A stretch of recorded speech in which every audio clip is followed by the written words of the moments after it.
जय हिंद, सत श्री अकाल, जय भीम, आदाब। मेरा नाम है शादाब। चुनावी दौर चल रहा है, चारों तरफ चुनावी सरगर्मियां बड़ी तेजी से बढ़ रही है और इन सरगर्मियों के बीच सबसे ज़्यादा जो तेजी से बढ़ रही है वो है नेताओं की बयानबाजी।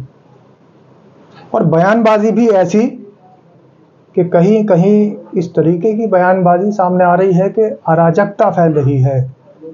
वो कैसी अराजकता है, कैसी बयानबाजी है, इन सभी विषयों पर बात करने के लिए हमारे साथ स्टूडियो में मौजूद हैं डॉक्टर अरुणेश यादव।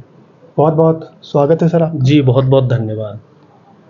यादव जी, चुनावी दौर चल रहा है, झारखंड में चुनाव है, महाराष्ट्र में चुनाव है, उत्तर प्रदेश की भी कई सीटों पर चुनाव है, करहल में है, कुंदरकी में है, मीरापुर में है, यहाँ तक के सीसामऊ जो सीट है वहाँ भी चुनाव है। 9 सीटों पर उत्तर प्रदेश में भी चुनाव है।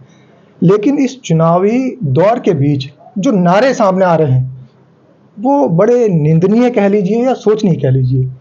मतलब सांप्रदायिक सौहार्द को बट्टा लगाने वाले नारे सामने आ रहे हैं। आपको पता है ना, कटेंगे या बटेंगे? जी बिल्कुल। क्या कुछ था वो? देखो साहब, ये योगी आदित्यनाथ जी ने वो नारा बताइए आप, कौन सा था? उन्होंने कहा था साफ तौर पे, बटोगे तो कटोगे। अच्छा, बटोगे तो कहने के कटोगे। पीछे जो उनकी मंशा थी, मंशा साफ तौर पे एक थी कि इन्हें हिंदू मुस्लिम के बीच में जो एक वोटों का ध्रुवीकरण करना है, तो उस ध्रुवीकरण करने के मकसद से इस तरह का बयान दिया गया था। तो आज जो विषय है या जिस पर हम चर्चा करेंगे, योगी जी ने एक नारा दिया, बटोगे तो कटोगे। उस पर कई पार्टियों के पलटवार सामने आए हैं। लेकिन पलटवार में एक बात ये भी सामने आई है, अब अखिलेश यादव ने जो पलटवार किया था वो पुराना हो चुका, अब नया पलटवार सामने आया है। उन्होंने कहा कि अंग्रेज चले गए और इन्हें छोड़ गए। तो कहीं ये डिवाइड एंड रूल वाली पॉलिसी की तरफ तो इशारा नहीं है? देखिए, अखिलेश जी ने एक तीर से कई निशाने साधे हैं जी। उनका कहना काफ़ी हद तक सच है, क्योंकि जो आरएसएस के लोग थे, जब ब्रिटिश साम्राज्य की यहाँ हुकूमत हुआ करती थी तो उस समय ये लोग इनकी मुखबिरी किया करते थे और कहीं ना कहीं बीजेपी आरएसएस द्वारा ही संचालित है, इस बात में कोई शक शुबा नहीं। ब्रिटिश हुकूमत की पॉलिसी थी डिवाइड एंड रूल, उसमें एक डी इन्होंने बढ़ा दिया है। ये लोग वो कौन सी डी है साहब? Distract and rule. ये पहले डिवाइड करेंगे और फिर जो अहम मुद्दे हैं उनसे आपका ध्यान भटकाएंगे, डिस्ट्रैक्ट करेंगे आपको। अहम मुद्दे क्या हैं, चुनाव के क्या मुद्दे होते हैं कि जनता की बेहतरी के लिए सरकार ने क्या काम किए, उस पे चर्चा नहीं होगी। 5 साल के लेखे जोखे पे चर्चा नहीं होगी, रिपोर्ट कार्ड पे चर्चा नहीं होगी। चर्चा किस पे होगी कि मुसलमान देश में अमन चैन को छीन रहा है, कांग्रेस या इंडिया गठबंधन वाले बेटियां छीन रहे हैं, माटी छीन रहे हैं, रोटी छीन रहे हैं। इस तरह के बयान हमारे प्रधानमंत्री देते हैं। फिर बीजेपी के लोग अरुणेश जी, एक बात आपकी बात से याद आ गई।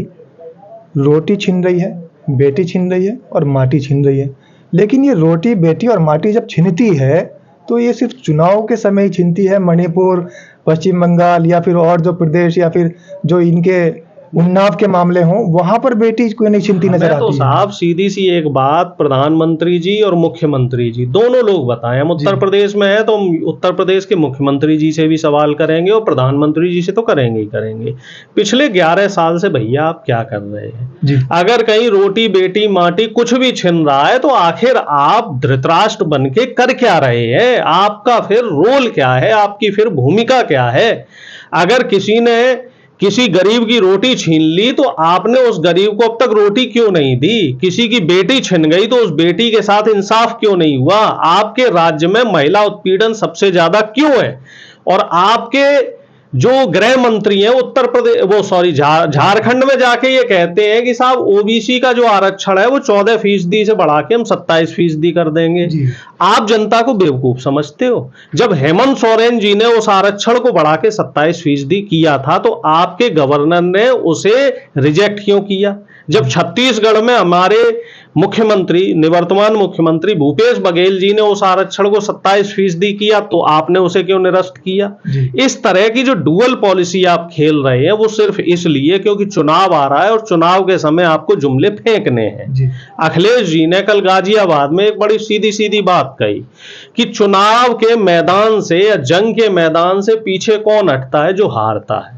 बिल्कुल। डेट आपने आगे बढ़ाई, पहले 13 तारीख आपका इशारा जो है तारीख बढ़ाने को लेकर है। मेरा नहीं, वो तो अखिलेश जी ऐसा भी माना जा रहा है कि महाराष्ट्र चुनाव जो है उस पर असर डालने के लिए तारीख बढ़ा दी गई है। निश्चित तौर पे वोटों के ध्रुवीकरण के लिए इस डेट को बढ़ाया गया है, क्योंकि 13 को अगर यूपी में चुनाव हो जाता तो एक लहर आ जाती कि हाँ साहब इंडिया गठबंधन यूपी उपचुनाव जीत रहा है, तो महाराष्ट्र में इफेक्ट पड़ता, क्योंकि यूपी और बिहार के बहुत सारे जो लोग हैं, श्रमिक लोग हैं और क्या कहते हैं प्रवासी भारतीय हैं, वो महाराष्ट्र में रह रहे हैं, अरसों से रह रहे हैं, और यहां से एक ऐसा संदेश चला जाता और उस संदेश को बचाने के लिए इन्होंने दोनों जगह तारीखें सेम रखी हैं। तो इस पे अखिलेश जी ने बढ़िया काउंटर किया है कि आप युद्ध के मैदान से पीछे हट गए और नैतिक हार तो आपकी पहले ही हो गई है।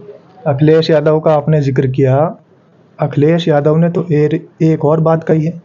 उन्होंने कहा है कि योगी जी बुलडोजर बीजेपी के कार्यकर्ताओं पर चलाएंगे या अपने आप पर बीजेपी अब चलाएगी बुलडोजर? जब से सुप्रीम कोर्ट का फैसला आया है, बुलडोजर को लेकर निंदा की गई है सुप्रीम कोर्ट की तरफ से और 25 लाख रुपए देने के लिए भी कहा है। अब तो सरकार फंस गई, कितनों को 25-25 लाख देंगे? और दूसरी बात यह है, सरकार ने जब इनके कान मरोड़े थे कि बिना कोर्ट के नोटिस के आप किसी के घर पे बुलडोजर नहीं चला सकते, तो आपने बारंबार बुलडोजर क्यों चलाया? ढोल बजाने के लिए तो कहा योगी जी ने कि हम ढोल बजवा रहे थे। इस बात के लिए तो बहन मायावती जी ने भी इनकी निंदा करी। बहन जी का जो शासनकाल चल रहा था उस समय लॉ एंड ऑर्डर दुरुस्त था, और इस बात को तो सब मानते, हम भी मानते। हालांकि मैं कांग्रेस का हूं, मैं फिर भी मानता हूं कि बहन जी के समय लॉ एंड ऑर्डर जो था वो एकदम सही था, बिना जाति के, बिना धर्म के भेदभाव के उन्होंने जो जनता की बेहतरी के लिए काम किया जा सकता था वो किया, और किसी के घर पे बुलडोजर नहीं चला। जो योगी जी कहते हैं ना कि हम शासन और प्रशासन को दुरुस्त करने के लिए हम बुलडोजर चला रहे हैं, तो बुलडोजर शासन प्रशासन को दुरुस्त करने के लिए नहीं चल रहा है, बुलडोजर चल रहा है गरीब मुसलमानों को, गरीब दलितों को, गरीब पिछड़ों को और गरीब अल्पसंख्यकों को जी परेशान करने के लिए, उनको बेघर करने के लिए। डॉक्टर साहब, आपने यहाँ पर मुसलमानों की, पिछड़ों की, दलितों की बात की जी। एक और बयान मुझे यहाँ याद आ रहा है, योगी जी ने कहा था कि रामपुर बना दूंगा। ये क्या बात थी? अखिलेश यादव जी ने पलटवार भी किया है उसका।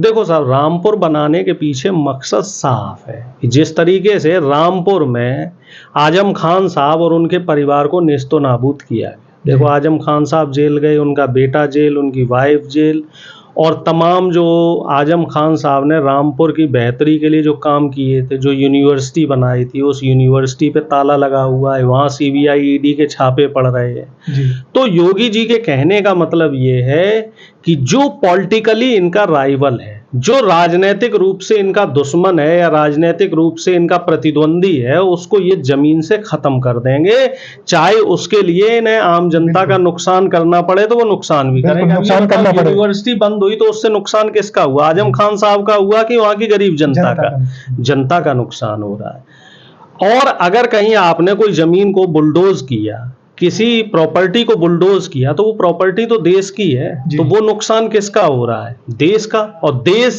किससे चल रहा है? जनता के टैक्स के पैसे से। तो इनडायरेक्टली यानी कि अप्रत्यक्ष रूप से आप जनता का ही नुकसान कर रहे हैं। सही बात है, लेकिन संज्ञा एक और दी जा रही है। कहा जा रहा है कि योगी जी ने जो कहा था कि रामपुर बना दूंगा, कि वहीं वोटरों को अंदर बंद कर दिया जाएगा, वोट डालने नहीं दिया जाएगा, उत्पीड़न होगा, ताले लगा दी जाएंगे। इस तरीके की बूथ कैप्चरिंग जिसको कह सकते हैं खुलेआम, उसकी भी संज्ञा दी जा रही है।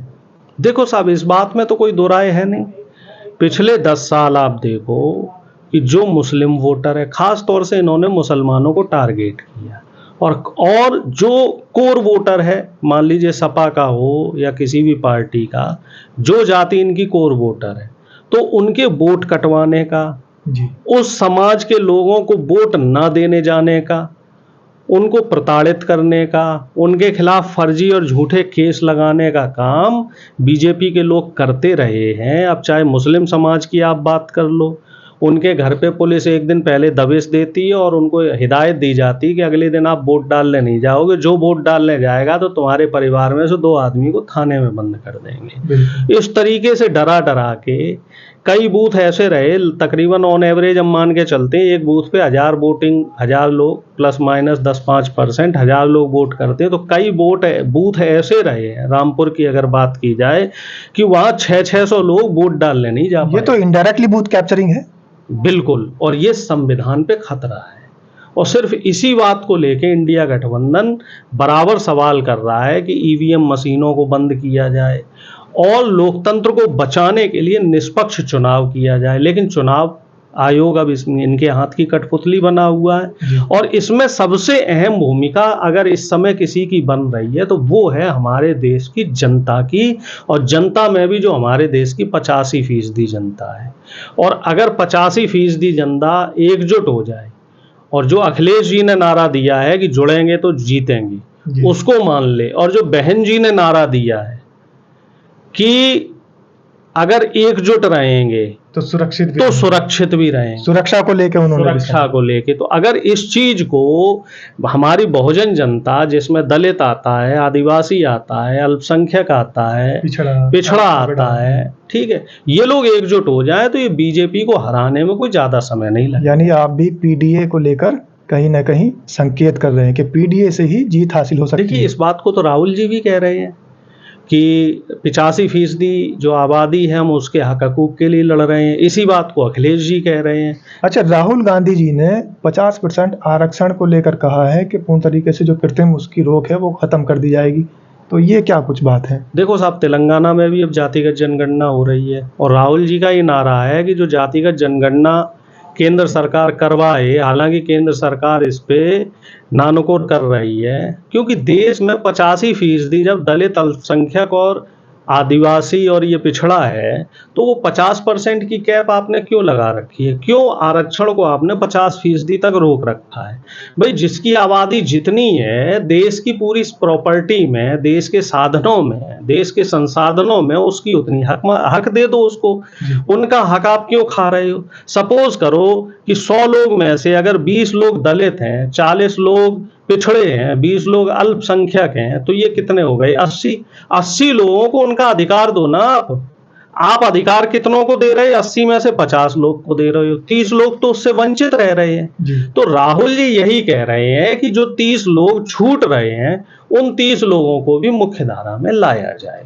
तो मतलब ये मान लिया जाए कि घुमा फिरा के बात वहीं आ जाती है कि ये जो बयानबाजी चल रही है, बटेंगे तो कटेंगे, रामपुर बना दूंगा, और बहुत सारे जो है इस तरीके के नारे दिए जा रहे हैं जिनका मैं नाम भी नहीं लेना चाहता, ये सिर्फ चुनाव तक है। चुनाव हो जाने दीजिए, सारे के सारे नारे गायब हो जाएंगे, और योगी जी अपने मठ में पहुंच जाएंगे, मोदी जी विदेश यात्रा पे निकल जाएंगे, क्योंकि कई देश ऐसे हैं जिनकी यात्राएं अभी करनी है मोदी जी को। हाँ, बाकी है भैया। 8,000 करोड़ रुपए का हवाई जहाज लिया है, तो अब उससे यात्राएं भी तो करेंगे, क्योंकि विदेश मंत्रालय का काम, रेल मंत्रालय का काम, वित्त मंत्रालय का काम, रक्षा मंत्रालय का काम, सारे काम तो मोदी जी ने खुद ले रखे हैं।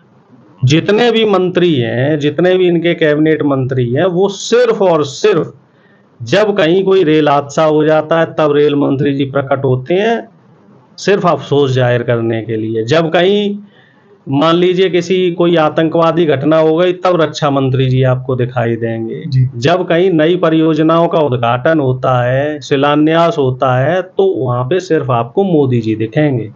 तो मोदी जी कुल मिला जुला के इस देश को जो गर्त में ले जाने का काम है, उस काम में बखूबी लगे हुए हैं।